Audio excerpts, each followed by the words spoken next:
The second story I heard of was after I left this particular area, I went to the area that also included the mission home. This is the Apia area. And this is one of the few places that at the time they had wards. And in the Apia area,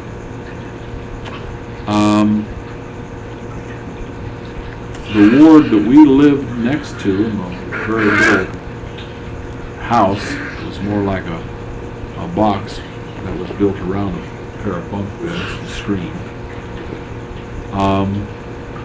That was a full-fledged ward, but it was the house, like some of you, if you remember anything about my slides, which most of you don't, looks more like a garage. It's a little bit bigger than a garage, that's all. No wall. Tin roof.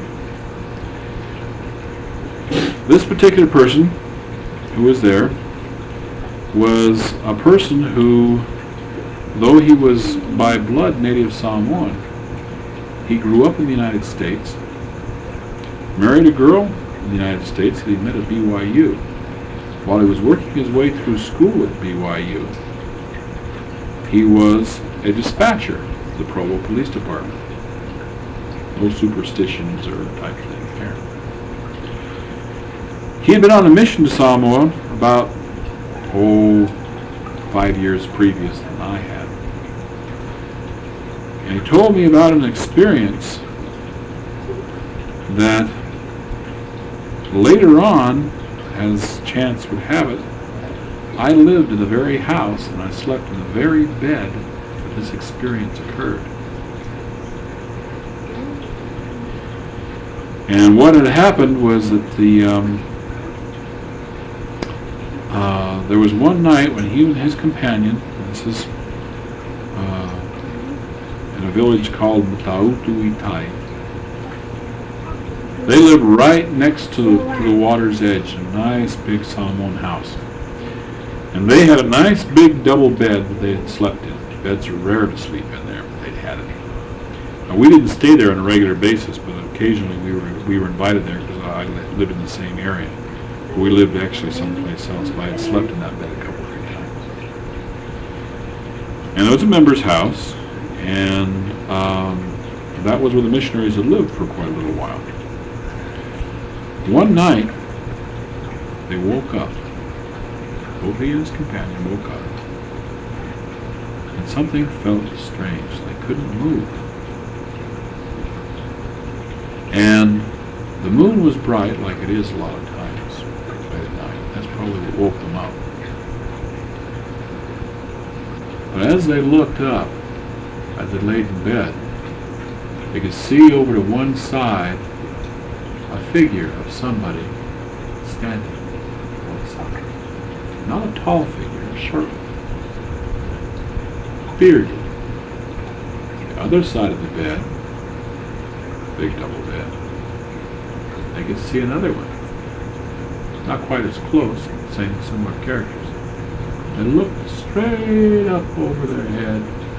There was a third one, looking down and smiling. All three were smiling. Not hateful smiles, just big grins. Almost happy smiles. Curiosity smiles and happy smiles. Now in this particular area, like a lot of areas, you slept with mosquito nets. And what happens is that the mosquito nets were on the outside of the bed and they were inside. These were on the outside, these people. And as they started dozing off, the missionaries, the more they would lean over and look in and smile. The more they tried to waken themselves, they would back off. They would still smile, but they'd just back off a little bit. Well, eventually they just couldn't keep awake. And they finally dozed off. Immediately the next morning, they couldn't even speak to each other. The next morning they started to carry notes.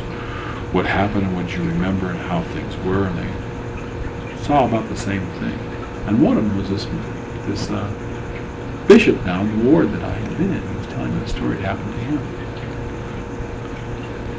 So they immediately went to the mission president The mission president heard it. He said, asked him what it was. He says, well, don't worry yourself about it.